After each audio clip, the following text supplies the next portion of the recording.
Hello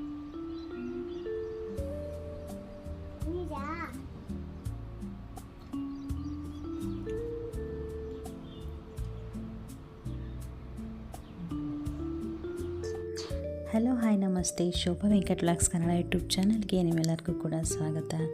ಈಗಾಗಲೇ ವಿಡಿಯೋದಲ್ಲಿ ನೋಡ್ತಾ ಇದ್ದೀರಾ ಏನಪ್ಪ ಇದು ಅಂತಂದರೆ ಮನೆಯಲ್ಲೇ ಹೋಮ್ ಮೇಡ್ ಜಾಮ್. ಇವಾಗ ಸೀಸನಲ್ ಫ್ರೂಟ್ಸ್, ಯಾವುದೇ ಸೀಸನಲ್ಲಿ ಯಾವುದೇ ಫ್ರೂಟ್ಸ್ ಇದ್ದರೂ ಅದರಿಂದ ಏನೆಲ್ಲ ನಾವು ತಯಾರಿಸ್ಕೋಬೋದು ಹೆಲ್ದಿಯಾಗಿ ಅಂತ ಮಾಡ್ಕೊಂಬಿಟ್ರೆ ನೆಮ್ಮದಿ. ಸೊ ನಾನು ಕೂಡ ಹಾಗೆ, ಇವಾಗ ನೇರಳೆ ಹಣ್ಣಿನ ಸೀಸನ್ ಅಲ್ವಾ, ಹಾಗಾಗಿ ನೇರಳೆ ಹಣ್ಣಿಂದ ಮನೆಯಲ್ಲೇ ಜಾಮ್ ಮಾಡಿದ್ದೀನಿ. ಆರ್ಟಿಫಿಷಿಯಲ್ ಕಲರ್ ಇಲ್ಲ, ಆರ್ಟಿಫಿಷಿಯಲ್ ಫ್ಲೇವರ್ ಇಲ್ಲ, ಅದ್ಭುತವಾದ ರುಚಿ ಅಂತಲೇ ಹೇಳ್ಬೋದು. ನನ್ನ ಲೈಫಲ್ಲಿ ನಾನು ಫಸ್ಟ್ ಟೈಮ್ ಈ ರುಚಿ ಜಾಮಲ್ಲಿ ನೋಡಿರೋವಂಥದ್ದು. ಅಂಗಡಿಯಿಂದ ಅಥವಾ ಬೇಕರಿಯಿಂದ ತಂದಿರುವಂಥ ಜಾಮ್ ನನಗೆ ಇಷ್ಟು ದಿನದಲ್ಲಿ ಯಾವತ್ತೂ ಈ ಥರ ಟೇಸ್ಟ್ನ ಕೊಟ್ಟಿರಲಿಲ್ಲ. ಅಮೇಝಿಂಗ್ ಆಗಿದೆ ಅಂತ ಹೇಳ್ಬೋದು. ಮಾಡೋದಕ್ಕೂ ಈಸಿ. ಮನೇಲಿ ಮಕ್ಕಳಿದ್ದಾರೆ ಅಂತಂದರೆ ಆಲ್ಮೋಸ್ಟು ಔಟ್ಸೈಡ್ ತರೋದಕ್ಕಿಂತ ಮನೆಯಲ್ಲೇ ಮಾಡಿದ್ರೆ ಬೆಸ್ಟು. ಯಾಕೆ ಅಂತ ಅಂದರೆ ಮಕ್ಕಳ ವಿಚಾರಕ್ಕೆ ಬಂತು ಅಂದರೆ ತಿನ್ನುವಂಥ ಆಹಾರದಲ್ಲಿ ಆರೋಗ್ಯವಾಗಿರುವಂಥ ಆಹಾರವೇ ಆಗಿರಬೇಕು ಅಥವಾ ಪರಿಶುದ್ಧವಾಗಿರಬೇಕು ಅಂತಲೇ ಯೋಚನೆ ಮಾಡ್ತೀವಲ್ವ. ಯಾಕೆಂದರೆ ಮಕ್ಕಳ ಆರೋಗ್ಯ ತುಂಬ ಇಂಪಾರ್ಟೆಂಟ್. ಮಕ್ಕಳು ಇಷ್ಟಪಟ್ಟು ತಿನ್ನುವಂಥದ್ದು ಬ್ರೆಡ್ ಜಾಮ್ ಕೂಡ ಒಂದು. ಎಷ್ಟೊಂದು ಬ್ರ್ಯಾಂಡೆಡ್ ಜಾಮ್ಗಳನ್ನ ನಾನು ತರಿಸಿದ್ದೀನಿ. ಈ ಥರ ಮನೇಲಿ ಮಾಡ್ಕೊಂಡಿರುವಂಥ ಟೇಸ್ಟು ಬಂದಿರಲಿಲ್ಲ. ನೆಕ್ಸ್ಟ್ ಲೆವೆಲ್ ಟೇಸ್ಟ್ ಅಂತ ಅನ್ಬೋದು. ನೇರಳೆ ಹಣ್ಣಿನ ಸೀಸನ್ ಮುಗಿಯೋಷ್ಟರಲ್ಲಿ ನಿಮ್ಮ ಮನೆಯಲ್ಲಿ ನೀವು ಕೂಡ ಮಾಡಿ.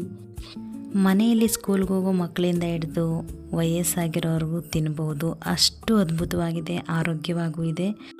ಕಡಿಮೆ ಇಂಗ್ರೀಡಿಯೆಂಟ್ಸಿಂದ ಮಾಡಿರುವಂಥ ಜಾಮ್ ಇದು ಸೂಪರಾಗಿದೆ ಅಂತ ಹೇಳ್ಬೋದು. ನೆಕ್ಸ್ಟ್ ಲೆವೆಲ್ ಅಂತ ಹೇಳಿದ್ನಲ್ಲ ಆಲ್ರೆಡಿ, ನೀವು ಅಬ್ಸರ್ವ್ ಮಾಡ್ತಿರಬಹುದು. ನಾನು ಜಾಸ್ತಿ ಸ್ವೀಟ್ ತಿಂದೇ ಇರೋಳೇ ಒಂದು ಬೈಟ್ ತಿಂದ ತಕ್ಷಣವೇ ಮತ್ತೆ ತಿಂತಾಯಿದ್ದೀನಿ. ಅಷ್ಟು ಟೇಸ್ಟಿಯಾಗಿದೆ, ಹುಳಿ ಹುಳಿಯಾಗಿ ಸ್ವೀಟಾಗಿ ಮಿಕ್ಸ್ಡ್ ಫ್ರೂಟ್ ಅನ್ಬೋದು. ಬಟ್ ನಾನು ಹಾಕಿರೋದು ಒಂದೇ ಫ್ರೂಟು. ಸೂಪರಾಗಿದೆ. 100ಕ್ಕೆ 100% ಕೊಡ್ಬೋದು.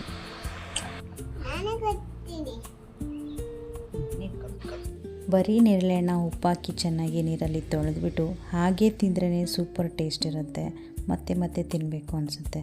ಅಂಥದ್ರಲ್ಲಿ ಈ ಥರ ಜಾಮ್ ಮಾಡಿ ತಿಂದಾಗ ಇನ್ನೂ ತಿನ್ನಬೇಕು ಅಂತ ಅನಿಸುತ್ತೆ. ಅದರಲ್ಲೂ ಸ್ಕೂಲ್ಗೆ ಹೋಗೋ ಮಕ್ಕಳಿತ್ತು ಅಂತಂದರೆ ಸ್ನ್ಯಾಕ್ಸ್ಗೆ ಸೂಪರಾಗಿರುತ್ತೆ ಅಂತಲೇ ಹೇಳ್ಬೋದು. ಮಕ್ಕಳು ತುಂಬಾ ಇಷ್ಟಪಟ್ಟು ತಿಂತಾರೆ, ಆರೋಗ್ಯವಾಗಿ ಇರುತ್ತೆ. ಬ್ರೆಡ್ ಜೊತೆ ಜಾಮ್ನ ಟೇಸ್ಟ್ ಮಾಡಬೇಕಾದ್ರೆ ಅನಿಸುತ್ತೆ 5ರಿಂದ 6 ಥರ ಹಣ್ಣುಗಳನ್ನ ಹಾಕಿ ಮಾಡಿದ್ದಾರೇನೋ ಅಂತ. ಅಷ್ಟು ಟೇಸ್ಟ್ ಕೊಡುತ್ತೆ. ಆದರೆ ಹಾಕಿರೋದು ಒಂದೇ ನೇರಳೆ ಹಣ್ಣು, ನೇರಳೆ ಹಣ್ಣು ಮಾತ್ರ ಹಾಕಿ ಮಾಡಿರುವಂಥದ್ದು. ಇನ್ಯಾವುದೇ ಹಣ್ಣು ಬಳಸಿಲ್ಲ. ಸೊ ಹೇಗೆ ಮಾಡೋದು ಅಂತ ನೋಡೋಣ ಬನ್ನಿ.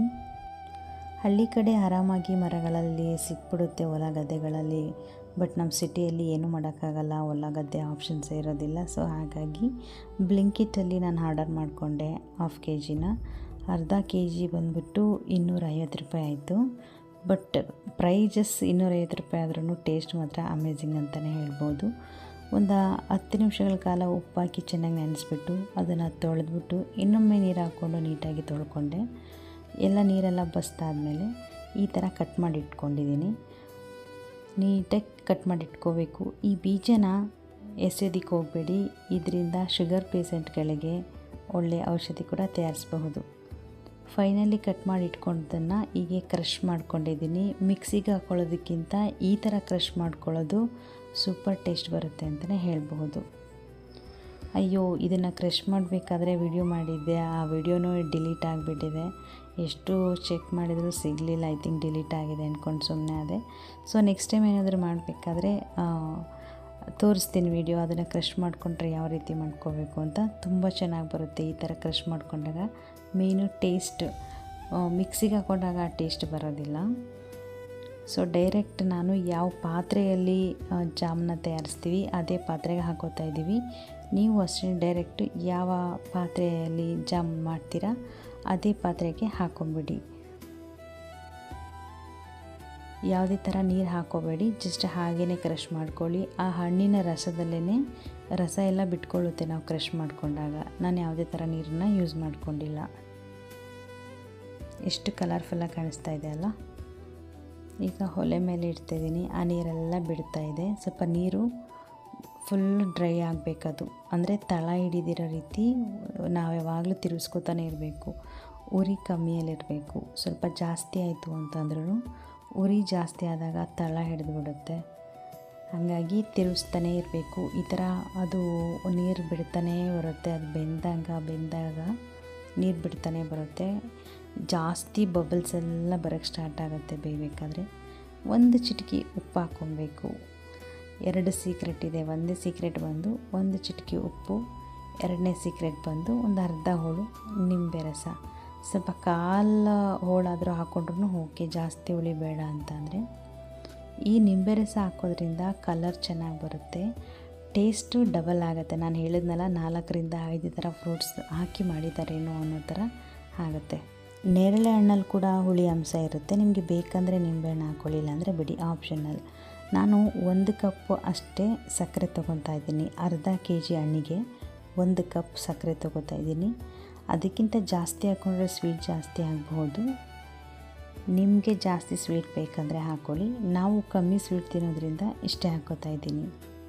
ಸಕ್ಕರೆ ತಿನ್ನೋದಿಲ್ಲ, ಸಕ್ಕರೆ ಯೂಸ್ ಮಾಡಲ್ಲ ಅನ್ನೋರು ಬೆಲ್ಲ ಕೂಡ ಯೂಸ್ ಮಾಡ್ಕೋಬೋದು. ಸೇಮ್ ಟೇಸ್ಟ್ ಬರುತ್ತೆ. ಮತ್ತು ಇನ್ನೊಂದೇನಪ್ಪ ಅಂತಂದರೆ ಬೆಲ್ಲ ಅಥವಾ ಸಕ್ಕರೆ ನೀವು ಏನಾದರೂ ಹಾಕ್ಕೊಳ್ಳಿ, ಈ ಸ್ಟೇಜಲ್ಲಿ ಉರಿ ಕಮ್ಮಿ ಇಟ್ಕೊಂಡು ನೀಟಾಗಿ ಕೈ ಆಡಿಸ್ತಾನೆ ಇರಬೇಕು. ಇಲ್ಲ ಅಂತಂದರೆ ತಲೆ ಹಿಡಿಯುವಂಥ ಚಾನ್ಸಸ್ ಜಾಸ್ತಿ ಇರುತ್ತೆ. ಒಲೆ ಮೇಲೆ ಬೇಯ್ತಾ ಇದೆ ಜಾಮ್. ಮನೆ ತುಂಬ ಪರಿಮಳ, ಘಮ ಘಮ ಅಂತಿದೆ. ಪಾಪು ಆಟ ಆಡ್ತಿದ್ದನು ಮನೆಯೊಳಗೆ ಬಂದು, ಅಮ್ಮ ಏನು ಘಮ ಘಮ ಮಾಡ್ತಿದ್ದೀರಾ ಅಂತ ಕೇಳ್ತಿದ್ದಾರೆ. ಅಷ್ಟು ಫ್ಲೇವರ್ ಚೆನ್ನಾಗಿತ್ತು ಮನೆಯಲ್ಲಿ ಇವತ್ತು.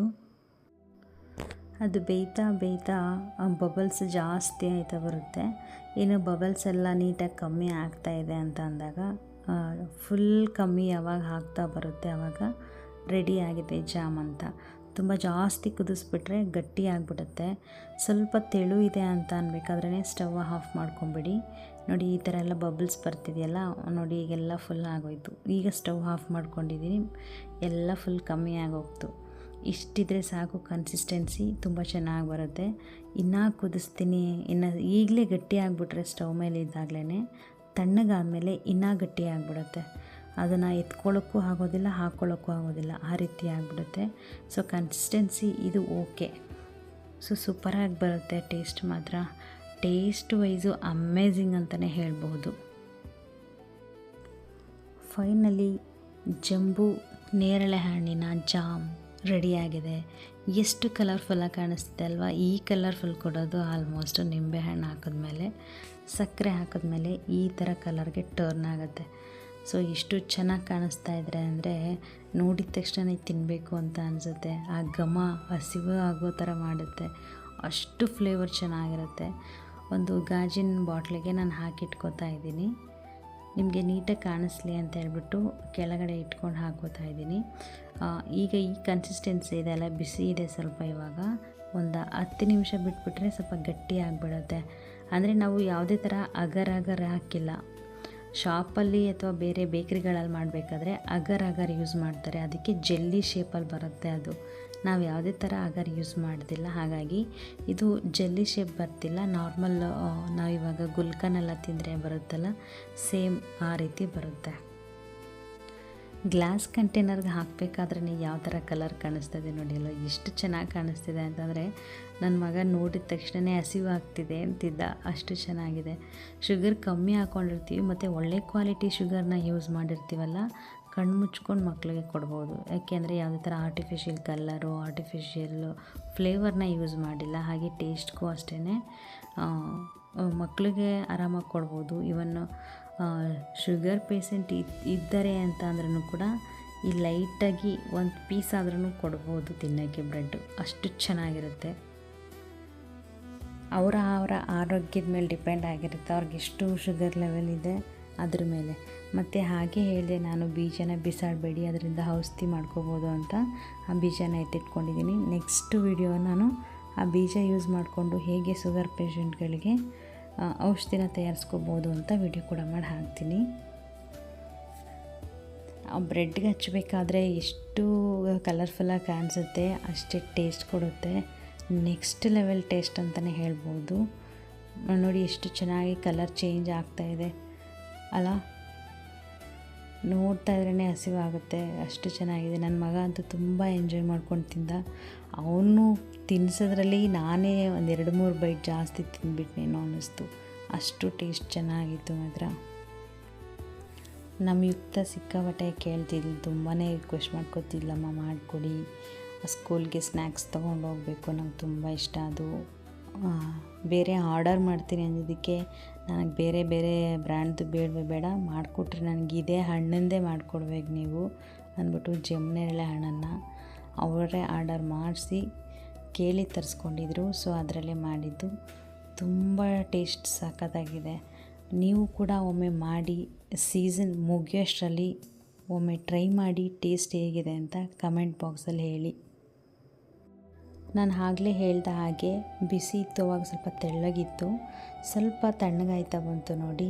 ತಣ್ಣಗಾದಂಗೆಲ್ಲ ಸ್ವಲ್ಪ ಗಟ್ಟಿ ಆಗ್ತಾಯಿದೆ. ಅದಕ್ಕೆ ಕನ್ಸಿಸ್ಟೆನ್ಸಿ ನೀವು ಸ್ವಲ್ಪ ತೆಳುವಿದೆ ಅಂತ ಅನ್ಬೇಕಾದ್ರೇ ಸ್ಟವ್ ಆಫ್ ಮಾಡ್ಕೊಳ್ಳಿ. ಆ ಬಾಣಲಿಯಲ್ಲಿ ಅಥವಾ ನೀವು ಪ್ಯಾನಲ್ಲಿರುತ್ತಲ್ಲ ಅದೇ ಬಿಸಿಗೆ ಸ್ವಲ್ಪ ಗಟ್ಟಿ ಆಗಿಬಿಡುತ್ತೆ ಅಂತ. ಸೊ ಈ ಲೆವೆಲ್ಗಿದ್ರೆ ಓಕೆ. ಇನ್ನೂ ಗಟ್ಟಿ ಆಗಿಬಿಡ್ತು ಅಂದರೆ ಸ್ಪೂನಿಂದ ತೊಗೊಳೋಕ್ಕೂ ಆಗೋಲ್ಲ, ಇನ್ನೂ ಬ್ರೆಡ್ಗೆಲ್ಲ ಫುಲ್ ಸ್ಪ್ರೆಡ್ ಮಾಡೋದಕ್ಕೂ ಆಗೋದಿಲ್ಲ, ಆ ರೀತಿ ಆಗಿಬಿಡುತ್ತೆ. ಸೊ ಕನ್ಸಿಸ್ಟೆನ್ಸಿ ಮೇಂಟೈನ್ ಮಾಡಬೇಕು. ಮತ್ತು ನಾವು ಬೆಲ್ಲನಾದರೂ ಹಾಕಲಿ, ಶುಗರ್ ಆದರೂ ಹಾಕಲಿ, ಯಾವ ಪ್ರಮಾಣದಲ್ಲಿ ಹಾಕ್ಕೋಬೇಕು ಅನ್ನೋದನ್ನು ನೋಡ್ಕೋಬೇಕು. ಏಕೆಂದರೆ ನೇರಳೆ ಹಣ್ಣಲ್ಲೂ ಕೂಡ ಸ್ವೀಟ್ ಇರುತ್ತೆ ಅಲ್ವಾ. ಸೊ ಹಾಗಾಗಿ ನೋಡಿ ಶ್ರೀವಿನ್ ಎಷ್ಟು ಎಂಜಾಯ್ ಮಾಡ್ಕೊಂಡು ತಿಂತಿದ್ದಾನೆ. ಅವನಿಗಿಷ್ಟ ಆದರೆ ಅಷ್ಟೇ ಯಾವುದೇ ಥರ ಹಣ್ಣು ಊಟ ಏನೇ ಆದರೂ ತಿನ್ನೋದು. ಅದು ಟೇಸ್ಟ್ ಇಲ್ಲ ಅಂದರೆ ಅಥವಾ ಅವ್ನಿಗಿಷ್ಟ ಆಗಲಿಲ್ಲ ಅಂತಂದರೆ ಅವನು ಖಂಡಿತವಾಗ್ಲೂ ಬಾಯಿಗೆ ಹಾಕೋದೇ ಇಲ್ಲ. ಅವನು ತುಂಬ ಎಂಜಾಯ್ ಮಾಡಿ ತಿಂತಿದ್ದಾನೆ.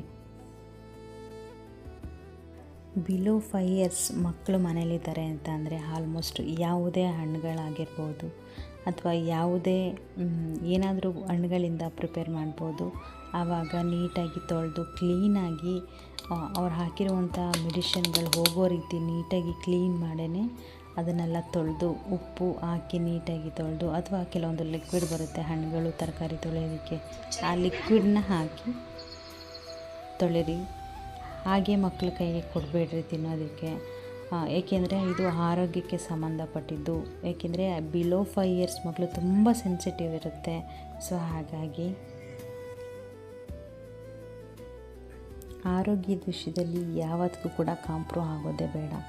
ಯಾಕೆ ಅಂತಂದರೆ ನಮಗೆ very very very important health, ಮಕ್ಕಳದಾಗಿರ್ಬೋದು ದೊಡ್ಡವರಾಗಿರ್ಬೋದು.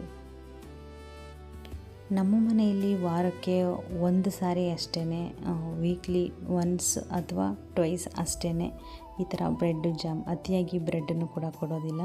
ಅಪರೂಪಕ್ಕೆ ಕೊಡಬೇಕಾದ್ರೆ ಯೂನಿಕ್ಕಾಗಿ ಹೆಲ್ದಿಯಾಗಿರೋದನ್ನೇ ಕೊಡಬೇಕಲ್ವಾ. ಇನ್ನು ಜಾಮ್ ಪ್ರಿಪೇರ್ ಮಾಡಬೇಕಾದ್ರೆ ಫ್ಲೇವರ್ಸು ನಮ್ಮ ಮೇಲುಗಡೆ ಮನೆಯವರೆಗೂ ಹೋಗಿದೆ. ಅವರು ಹುಡ್ಕೊಂಡು ಬಂದಿದ್ದರು, ಏನು ತಯಾರಿಸ್ತಾ ಇದ್ದೀರಾ ನೀವು, ಏನೋ ಮಾಡ್ತಿದ್ದೀರಾ, ಘಮ ಮೇಲ್ವರೆಗೂ ಬಂತು, ಏನು ಮಾಡ್ತಿದ್ದೀರಾ ಅಂತ. ಅಷ್ಟು ಫ್ಲೇವರ್ ಚೆನ್ನಾಗಿರುತ್ತೆ ಮಾತ್ರ. ಒಮ್ಮೆ ಟ್ರೈ ಮಾಡಿ ನೀವು ಕೂಡ. ನೇರಳೆ ಹಣ್ಣು ಆರೋಗ್ಯಕ್ಕೆ ತುಂಬಾ ಒಳ್ಳೆಯದು, ರೋಗ ನಿರೋಧಕ ಶಕ್ತಿ ಕೂಡ ಇರುತ್ತೆ. ಆದರೆ ನೇರಳೆ ಹಣ್ಣನ್ನು ತಿನ್ನಬೇಕಾದ್ರೆ 1 ಗಂಟೆ ಅಥವಾ 2 ಗಂಟೆ ಮುಂಚೆ ಯಾವುದೇ ಹಾಲಿನಲ್ಲಿ ಮಾಡಿರುವಂಥ ಪದಾರ್ಥಗಳನ್ನು ತಿನ್ನಬಾರ್ದು. ಮಜ್ಜಿಗೆ, ಮೊಸರು, ಹಾಲು. ಹಾಗೆ ನೇರಳೆ ಹಣ್ಣನ್ನು ಅಥವಾ ನೇರಳೆ ಹಣ್ಣಿನಿಂದ ಮಾಡಿರುವಂಥ ಪದಾರ್ಥಗಳನ್ನ ನೀವು ಆಲ್ರೆಡಿ ತಿಂದಿದ್ದೀರಾ ಅಂತಂದರೆ 1-2 ಅವರ್ ಆದಮೇಲೆ ಹಾಲಿನ ಪದಾರ್ಥಗಳನ್ನು ತಿನ್ನೋದಕ್ಕೆ ಟ್ರೈ ಮಾಡಿ. ಯಾಕೆ ಅಂತ ಅಂದರೆ ಆಲ್ಮೋಸ್ಟ್ ಇದರಲ್ಲೂ ಹಣ್ಣಿನಲ್ಲಿ, ಜಂಬೂ ನೇರಳೆ ಹಣ್ಣಿನಲ್ಲೂ ಕೂಡ ಅಸಿಡಿಕ್ ಅಂಶ ಇರುತ್ತೆ. ಸೊ ಗ್ಯಾಸ್ಟ್ರಿಕ್ ಜಾಸ್ತಿ ಆಗ್ಬೋದು, ಮತ್ತು ಹೊಟ್ಟೆ ಉಬ್ರಿಸ್ಕೋಬೋದು, ಹೊಟ್ಟೆ ನೋವು ಬರ್ಬೋದು, ಅಜೀರ್ಣತೆ ಆಗುವಂಥ ಚಾನ್ಸಸ್ ಜಾಸ್ತಿ ಇರುತ್ತೆ. ಸೊ ಹಾಗಾಗಿ ನಾವು ಹಣ್ಣು ತಿನ್ನೋಕ್ಕಿಂತ ಮುಂಚೆ ಅಥವಾ ಹಣ್ಣು ತಿಂದಾದಮೇಲೆ 1-2 ಅವರ್ ಆದ್ರೂ ಹಾಲಿನ ಪದಾರ್ಥದಿಂದ ದೂರ ಇರುವಂಥದ್ದು ಒಳ್ಳೆಯದು. ವಿಷಯ ಮಕ್ಕಳುಗಳು ಗೊತ್ತಿರೋದಿಲ್ಲ, ಏನು ಬೇಕು ಕೇಳೋದಿಲ್ಲ, ತಿಂದ್ಬಿಡ್ತಾರೆ. ಸೊ ಗಮನ ವಹಿಸಿ ಏನು ಕೊಡಬೇಕು ಏನು ಕೊಡಬಾರ್ದು ಈ ಹಣ್ಣು ತಿಂದಾದ್ಮೇಲೆ. ಹಾಗೆ ಈ ವಿಡಿಯೋ ಇಷ್ಟ ಆಯಿತು ಅಂತ ಅಂದರೆ ಲೈಕ್ ಮಾಡಿ, ಶೇರ್ ಮಾಡಿ, ನಿಮ್ಮ ಫ್ರೆಂಡ್ಸು ಫ್ಯಾಮಿಲಿಗೂ ಕೂಡ ಸಜೆಸ್ಟ್ ಮಾಡಿ ನನ್ನ ಚಾನಲ್ ಬಗ್ಗೆ. ಅಥವಾ ನಾನು ಹಾಕ್ತಿರುವಂಥ ಕಂಟೆಂಟು ವಿಡಿಯೋಸ್ ನಿಮ್ಗೆ ಇಷ್ಟ ಆಗ್ತಿಲ್ಲ ಅಂತಂದರೆ ಕಮೆಂಟ್ ಮೂಲಕ ತಿಳಿಸಿ. ಯಾವ ಥರ ಚೇಂಜಸ್ ಬೇಕು, ಯಾಕೆ ಇಷ್ಟ ಆಗ್ತಿಲ್ಲ ಅಥವಾ ಏನಾದರೂ ಮಿಸ್ ಆಗಿದೆಯಾ, ಇದನ್ನು ಕೂಡ ನೀವು ನಿಮ್ಮ ಅನಿಸಿಕೆಯನ್ನು ಕಮೆಂಟ್ ಬಾಕ್ಸಲ್ಲಿ ಹಾಕ್ಬೋದು. ಹಾಗೆ ಸಬ್ಸ್ಕ್ರೈಬ್ ಮಾಡ್ಕೊಳ್ಳಿ ನನ್ನ ಚಾನಲ್ನ. ನಾವು ಹಾಕುವಂಥ ವೀಡಿಯೋಸ್ಗಳು ನಿಮಗೆ ಬೇಗ ತಲುಪಬೇಕು ಅಂತಂದರೆ ಬೆಲ್ ಬಟನ್ ಆಲ್ ಅಂತ ಇರುತ್ತಲ್ಲ, ಅದನ್ನು ಪ್ರೆಸ್ ಮಾಡಿ. ಆವಾಗಲೇ ನಾವು ಹಾಕುವಂಥ ನೋಟಿಫಿಕೇಷನ್ಗಳು, ವೀಡಿಯೋಗಳ ಎಲ್ಲ ನೋಟಿಫಿಕೇಷನ್ ಮುಖಾಂತರ ನಿಮಗೆ ತಲುಪೋದಕ್ಕೆ ಸಾಧ್ಯ ಆಗುತ್ತೆ. ಬರೀ ಸಬ್ಸ್ಕ್ರೈಬ್ ಆಗಿಬಿಟ್ರೆ ಆಲ್ ಅನ್ನೋ ಬೆಲ್ ಬಟನ್ನ ಪ್ರೆಸ್ ಮಾಡಿಲ್ಲ ಅಂದರೆ ನಿಮಗೆ ನೋಟಿಫಿಕೇಷನ್ಗಳು ಬರೋದಿಲ್ಲ ಜಾಸ್ತಿ. ಸೊ ಹಾಗಾಗಿ ನಿಮ್ಮ ಫ್ರೆಂಡ್ಸು ಫ್ಯಾಮಿಲಿಗೆ ಶೇರ್ ಮಾಡಿ, ಸಪೋರ್ಟ್ ಮಾಡಿ. ಹಾಗೆ ಇನ್ನೊಂದು ಇನ್ಫಾರ್ಮೇಟಿವ್ ಆಗಿರುವಂಥ ವೀಡಿಯೋ ಜೊತೆ ಸಿಗ್ತೀನಿ. ನಾನಿನ್ನು ಹೋಗಿ ಬರ್ತೀನಿ. ಆರೋಗ್ಯವಾಗಿರಿ. ನಾನಿನ್ನು ಹೋಗಿ ಬರಲಾ? Thank you for watching.